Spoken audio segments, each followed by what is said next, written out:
Ces photos de mode ont été prises dans un quartier défavorisé de Port Harcourt, dans le sud du Nigeria. Ces jeunes filles, originaires du quartier, ont été sélectionnées par la créatrice italienne Caterina Bortolucci pour représenter sa marque, Kinabuti, dont l'atelier se trouve à Lagos. Le concept de Kinabuti, des collections glamour qui allient les motifs colorés du pagne africain et le cuir, le crochet, la dentelle, le tout fait au Nigeria par des Nigérians. Les prix vont de 20 € environ pour un t-shirt à 600 € pour une robe habillée.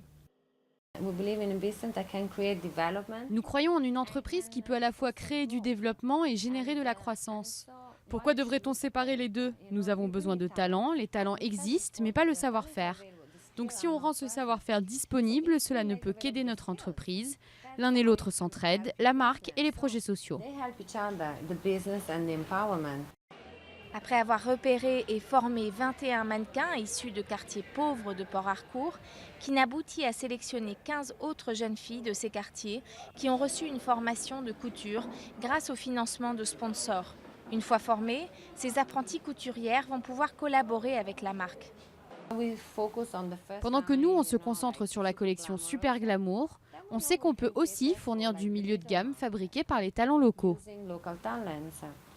Queen a été repérée à Port Harcourt en tant que mannequin. Elle vit aujourd'hui à Lagos et travaille à l'atelier de Kinabuti entre les défilés. J'ai fait un premier casting et puis ils m'ont dit de revenir pour un deuxième casting.